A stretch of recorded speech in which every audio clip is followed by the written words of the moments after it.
Hi guys, आज के tutorial में हम सीखेंगे कि कंपोनेंट्स कैसे बनाते हैं रिएक्ट जेएस में। फिर पेरेंट टू चाइल्ड कंपोनेंट में डेटा कैसे पास करते हैं। प्लस हम सीखेंगे कि एरे में मैप कैसे यूज़ करते हैं डेटा डिस्प्ले कराने के लिए। तो यहाँ पर मेरे पास एक रिएक्ट एप्लीकेशन है जो कि कम्प्लीटली न्यू है।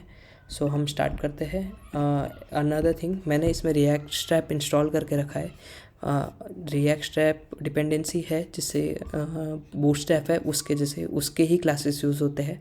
ठीक है, तो यहाँ पे अगर आपको रिएक्ट स्ट्रैप इंस्टॉल करना है तो आप ये लिंक पे जा सकते हो, मैं डिस्क्रिप्शन में दे दूँगा। और आपको ये 2 कमांड फायर करने हैं। उसके बाद आप इंपोर्ट कर सकते हो bootstrap.css यूजिंग दिस लिंक। ये लिंक आपको index.js में डालनी है इस तरह से। या ओके, सो अब हम स्टार्ट करते हैं। और हमारे पास यहाँ पे डेटा भी है product.json, जिसके अंदर हम सारा डेटा स्टोर करते हैं इस तरह से। डन। तो ये एक्चुअली 30 प्रोडक्ट्स है, एरे है जिसके अंदर 30 एलिमेंट्स है। Each element represent a product. Okay, तो हर एक एलिमेंट एक प्रोडक्ट है। मैं इसे डिलीट कर देता हूँ। ओके, सो नाउ एक और मैं मेरा पहला कंपोनेंट बनाता हूँ। तो कंपोनेंट बनाने के लिए पहले मैं एक फ़ोल्डर बना लूँगा। ठीक है, इसके अंदर हम पहला कंपोनेंट बनाते हैं।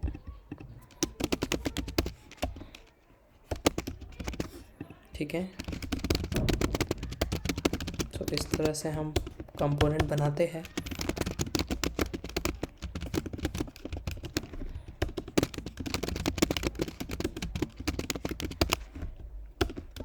ठीक है, इसके अंदर मैं रिटर्न लिख देता हूँ।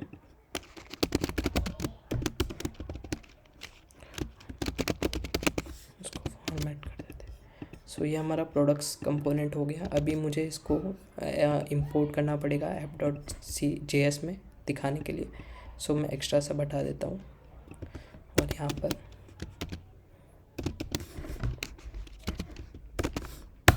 डन। इससे क्या हुआ कि हमारा प्रोडक्ट कंपोनेंट अब दिखने लगा।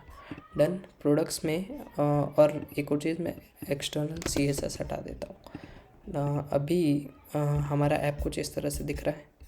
ठीक है, हमारा सिर्फ प्रोडक्ट्स कंपोनेंट में हमने प्रोडक्ट रेंडर कराया है इसलिए सिर्फ प्रोडक्ट्स दिख रहा है। अभी हम हमारा डेटा इंपोर्ट करते हैं products.json में जाके।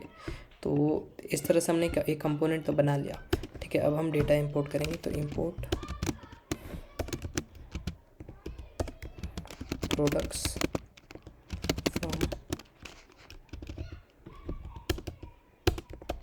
ठीक है, इसमें अगर मैं जाऊँ तो मेरा प्रोडक्ट्स ये है जो मैंने यहाँ पे लिखा है। ठीक है, अब मैं कंसोल करता हूँ।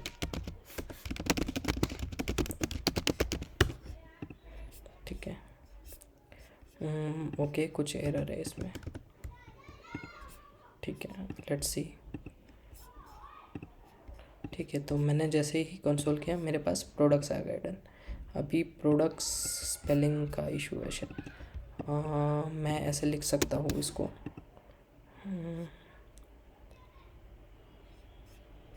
Okay, there is some issue. तो अगर मैं प्रोडक्ट्स लिखता हूँ तो मेरे पास यहाँ पे प्रोडक्ट्स आ रहे हैं, देखा। बट हमें चाहिए कि वो डायरेक्टली ऐसे इंपोर्ट हो जाए। ओके, सो उसमें importing was not found in data product। ठीक है, तो हम डेटा लिख देते हैं यहाँ पे और हम यहाँ पे डेटा कर देते हैं। सो डेटा डॉट प्रोडक्ट्स में हमारे पास सारे प्रोडक्ट्स आ गए टू अवॉइड कन्फ्यूजन। ठीक है, अभी कॉन्स्ट हम लिखते हैं products set products equals to use state. अभी मुझे इसकी इनिशियल वैल्यू देनी है तो मैं क्या करूँगा, यहाँ पे पास करता हूँ। तो मेरे को क्या डेटा डॉट प्रोडक्ट्स ही देनी है। तो मेरे प्रोडक्ट्स हमारे प्रोडक्ट्स में आ गए। ठीक है, अब मैं इसको अगर दिखाऊँ आपको कंसोल करके तो ये इस तरह से है। ठीक है, सी हमारे पास हमारे सारे प्रोडक्ट्स आ गए। तो अभी हम क्या करेंगे, हम मैप सीखेंगे। तो अगर मैं मैप क्यों करता हूँ, मैप की हेल्प से मैप एरे का एक मेथड है, तो मैप की हेल्प से मेरे को एक्सेस मिलेगा हर एक एलिमेंट में। वो बेसिकली मैप एक लूप है, फॉर लूप होता है उस तरह से, तो हमें हर एक एलिमेंट का एक्सेस मिलता है। जैसे मैं दिखाऊँ आपको, तो प्रोडक्ट्स, अगर मैं प्रोडक्ट्स को मैप करना है तो सिंटेक्स इस तरह से है, प्रोडक्ट्स डॉट मैप, ठीक है। इसमें product console dot log product, done. अभी अगर मैं रिफ़्रेश करूँ, सो मेरे पास मेरे हर एक पर्टिकुलर सिंगल प्रोडक्ट का हर एक ऑब्जेक्ट का एक्सेस है। बेसिकली ये एरे का एक एक एलिमेंट है, पर्टिकुलर एलिमेंट, ठीक है। और अगर मुझे एक और अगर मैं इस तरह से करूँ और यहाँ पे आई लिखूँ, सो आई रिप्रेजेंट के वो, हाँ, आई रिप्रेजेंट करता है कि उसका इंडेक्स नंबर, कि करंटली वो कौन से इंडेक्स नंबर को एक्सेस कर रहा है, एरे का कौन सा एलिमेंट को एक्सेस कर रहा है। सो हमें इंडेक्स नंबर भी इस तरह से मिल जाता है। अभी हम एक और कंपोनेंट बना लेते हैं सबसे पहले, यहाँ पे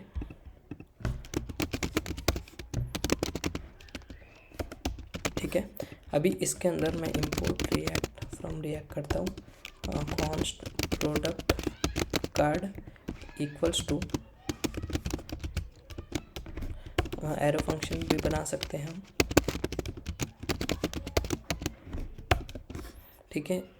हमने यहाँ पे फंक्शन, हाँ ओके ठीक है, तो ये हो गया। अभी यहाँ पे मैं रिटर्न कर देता हूँ,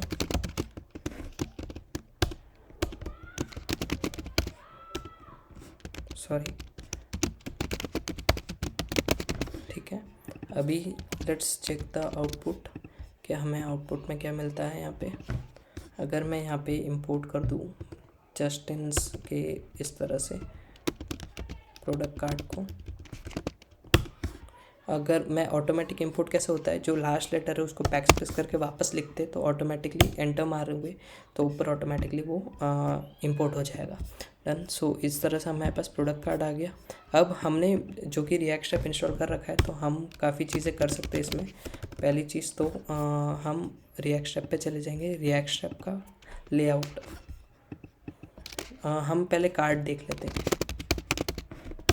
ठीक है। तो हमारा कार्ड ये रहा, तो मैं इसका कोड कॉपी कर लूँगा, ओके, ये वाला ये वाला, ठीक है।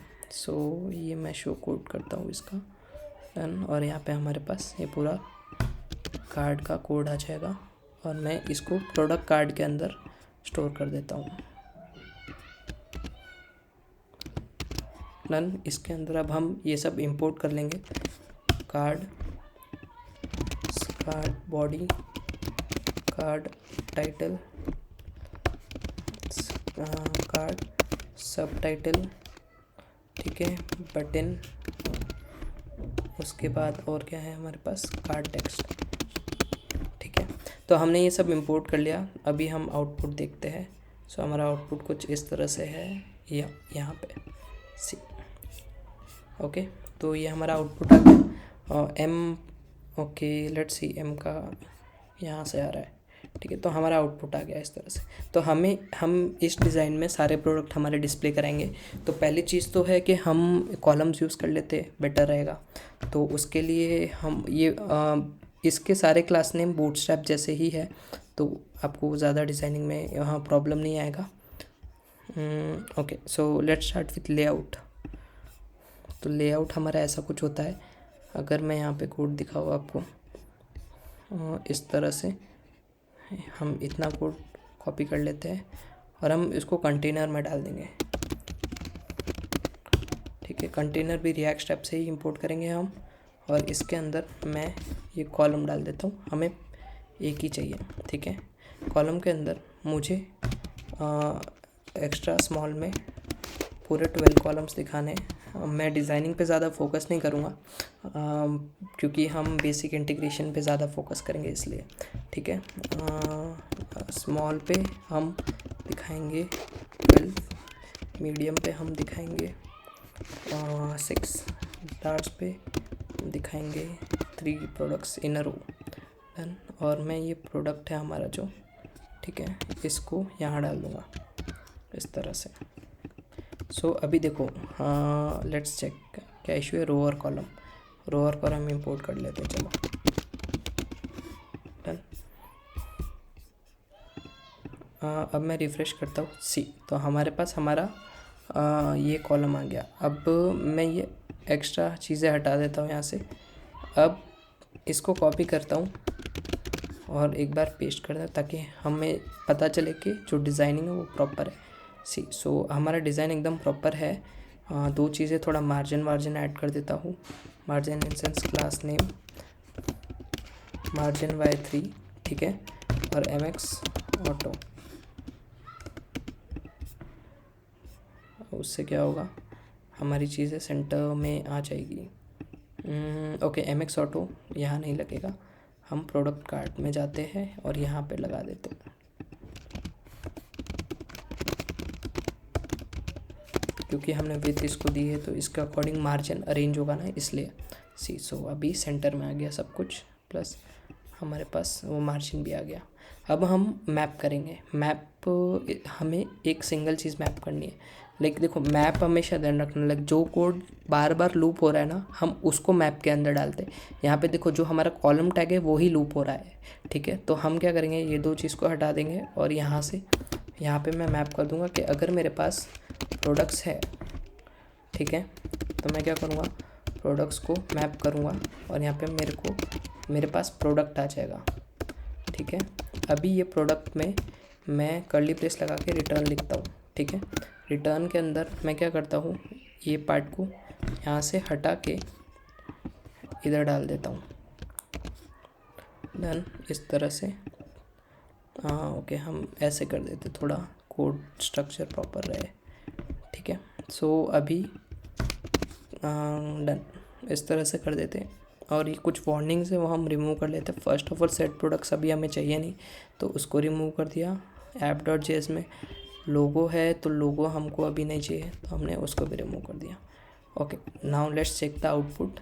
सो हमारा आउटपुट कुछ इस तरह से आ रहा है। ये टोटल 30 है, क्योंकि हमारा जो एरे है उसमें टोटल 30 प्रोडक्ट्स है, डन। अभी देखो यहाँ पे अगर मैं console.log प्रोडक्ट करूँ, ठीक है, तो देखो मेरे पास सारे प्रोडक्ट्स के एक्सेस आ गया, डन। तो अब सीधी सी बात है कि ये प्रोडक्ट एक ऑब्जेक्ट है, ठीक है, तो मैं वो यहाँ पे पास कर सकता हूँ। सपोज़ मैं एक डेमो दिखाता हूँ आपको कि नेम में मैं मेरा नाम पास करके देखता हूँ, नगीन बनोदा, डन। अभी मुझे ये नेम प्रोडक्ट और कार्ड में एक्सेस करना है, तो मैं कैसे करूँगा, मैं पहले यहाँ पे प्रॉप्स लिखूँगा, डन। प्रॉप्स लिखने के बाद मैं यहाँ पे कार्ड टाइटल की जगह इस तरह से ब्रैकेट लगा के props.name लिखता हूँ, तो यहाँ पर मेरा नाम आ जाएगा, देखा। सो इस तरह से मैं प्रॉप्स को एक्सेस कर सकता हूँ। प्लस मेरे को अगर ऐसे डॉट नहीं लगाना है तो मैं क्या कर सकता हूँ, यहाँ पे कॉन्स्ट डिस्ट्रक्चरिंग ऑब्जेक्ट बोलते हैं इसको, ES6 फॉर्मेट है। मैं नेम यहाँ पे लिख के इक्वल्स टू प्रॉप्स ऐसा लिख सकता हूँ, डन। और ये नेम है जो हमारा यहाँ पे इस तरह से डायरेक्टली एक्सेसिबल हो जाएगा। So it still works, so properly काम कर रहा है ये, डन। अभी नेक्स्ट पे जाते हैं कि ओके, हमें यहाँ पे प्रोडक्ट्स दिखाने हैं, ठीक है, हमें स्टैटिक डेटा नहीं दिखाना है। तो एक मैं यहाँ पे प्रोडक्ट्स लिख देता हूँ। पहले मैं इस पे जाता हूँ और यहाँ पे नेम की जगह प्रोडक्ट्स लिख देता हूँ, प्रोडक्ट, ठीक है, क्योंकि सिंगल प्रोडक्ट हम पास करेंगे यहाँ पे, और ये सिंगल प्रोडक्ट होगा ये हमारा ये वाला, ठीक है। तो ये हमने सिंगल प्रोडक्ट यहाँ से पास कर दिया, तो ये हमारे प्रॉप में आ गया प्रोडक्ट, ठीक है। अभी ये प्रोडक्ट का टाइटल मुझे यहाँ पे दिखाना है, तो मैं प्रोडक्ट डॉट टाइटल ऐसा लिख सकता हूँ। सो देखो अभी हमारे पास डायनेमिक टाइटल आ गया उस पर्टिकुलर प्रोडक्ट का। बट अभी भी सिंस हमें प्रोडक्ट डॉट टाइटल लिख रहा हूँ, मुझे सिर्फ टाइटल से इस प्रोडक्ट के टाइटल को एक्सेस करना है, तो मैं क्या करूँगा, यहाँ पे इस तरह से कॉमा लगा के फिर कर्ली ब्रेसेस लगा के यहाँ पे मैं डायरेक्टली ऑब्जेक्ट के अंदर की प्रॉपर्टीज एक्सेस कर सकता हूँ। तो मुझे फिर इस तरह से अलग से लिखने की ज़रूरत नहीं, मैं डायरेक्टली ऐसे लिख सकता हूँ। सी, सो यहाँ पे नाम आ गया, प्लस अब मैं डिस्क्रिप्शंस लगा देता हूँ। नाम आ गया, फिर हमारे पास क्या क्या है हम एक बार कंसोल कर लेते हैं। यहाँ पे होगा आई गेस, कंसोल नहीं है, console.log प्रोडक्ट प्रॉप्स, तो हमारे पास यहाँ पे है टाइटल है, डिस्क्रिप्शन है। ओके, मैं डिस्क्रिप्शन कॉपी कर लेता हूँ, ठीक है। फिर हमारे पास प्राइस है, ठीक है। फिर हमारे पास डिस्काउंट है, डिस्काउंट परसेंट ऐसा कुछ है। ओके ठीक है, तो इस तरह से मैंने एक्सेस कर लिया। अभी देखो मैं क्या करूँगा, टाइटल हमने दे दिया, अब हम डिस्क्रिप्शन दे देंगे। डन। दूसरा हमारा बाय ऐड टू कार्ट, यहाँ पे हम लिख देते हैं बाय प्रोडक्ट,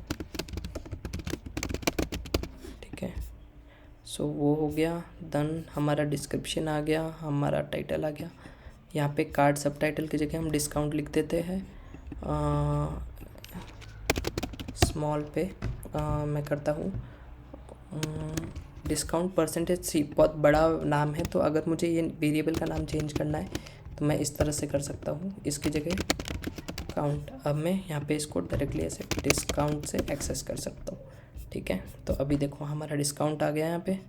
अभी डिस्काउंट के आगे एक कॉमा लगा, परसेंटेज लगा देते हैं ऑफ, ठीक है। तो वो आ गया। प्लस हम क्या करते हैं, एक और वेरिएबल ले लेते हैं जहाँ पे हम प्राइस दिखा सकें।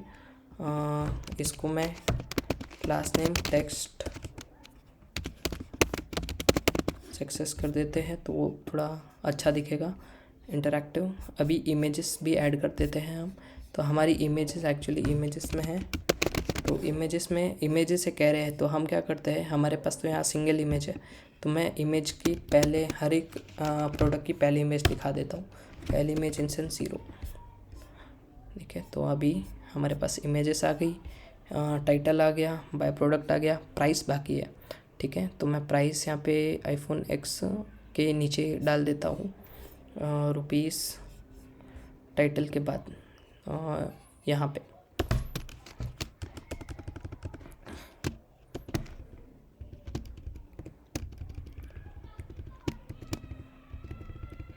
यहीं डाल देते हैं। ओके, इसको यहाँ डाल सकते हैं हम H2 पे, मे भी चलो हम डॉलर यूज़ कर लेते हैं, और यहाँ पर प्राइस। डन। और इस प्राइस हम, अच्छा प्राइस है ऑलरेडी इम्पोर्टेड है, सो हमारे पास प्राइस आ गई। डन। अभी मैं क्या करता हूँ, इसको थोड़ा सा CSS उसका सही कर देते हैं। इन दोनों को मैं डिव में डाल के डिस्प्ले फ्लेक्स कर देता हूँ। डन। फिर लाइन आइटम्स सेंटर, ठीक है। और इन दोनों को इसमें डाल देता हूँ। सो इस तरह से हो गया वो जस्टिफाई कंटेंट बिटवीन, ठीक है। तो उससे वो इस तरह से हमारा डिस्काउंट दिख जाएगा। प्लस ठीक है, सब कुछ प्रॉपर है, कोई इशू नहीं। सो इस तरह से देखो हमारी इमेज आ गई, हमने प्रॉप्स पास कर दिए और पूरा डेटा भी डिस्प्ले करा दिया। डन। अभी अगर मैं आपको एक चीज़ दिखाता हूँ, कंसोल हटा देता हूँ और एक बार ऐप रिफ्रेश करता हूँ, तो हमारे पास यहाँ पे एक एरर है, each child should have a unique की। तो हमारा जो मैप होता है ना, जैसे हम यहाँ पे मैप कर रहे हैं, ठीक है, तो हमें इसे एक की देनी पड़ती है और वो की हमेशा यूनिक होगी। हमारे पास प्रोडक्ट .id है, ठीक है। तो उससे हम क्या करेंगे, वो उसको असाइन कर देंगे product.id, ठीक है। अभी हम क्या करते हैं, इस पे जाते हैं प्रोडक्ट कार्ड में, और यहाँ पे जो की है इधर ही दे देता हूँ मैं डायरेक्टली कार्ड के ऊपर की इक्वल्स टू प्रोडक्ट, नहीं, हम यहाँ पे डायरेक्टली आईडी लिख के और यहाँ पे आईडी दे देते हैं, ठीक है। और यहाँ पे मुझे फिर कुछ पास करने की ज़रूरत नहीं पड़ेगी, तो मैं यहाँ से हटा देता हूँ कि एक्चुअली वहाँ क्यों देनी पड़ रही है हमें। सॉरी एक्चुअली हमें हमारा जो मेन कंपोनेंट है वो कॉलम है, ठीक है, जो मेन पेरेंट कंपोनेंट, तो हमारा जो की होगा वो पेरेंट पे लगेगा, ठीक है, क्योंकि वो हमेशा पेरेंट पे ही लगता है। सो हमें यहाँ पे देनी पड़ेगी इसे, और मैं यहाँ से हटा सकता हूँ, कोई प्रॉब्लम नहीं है, ठीक है। अभी लेट्स ट्राई नाउ।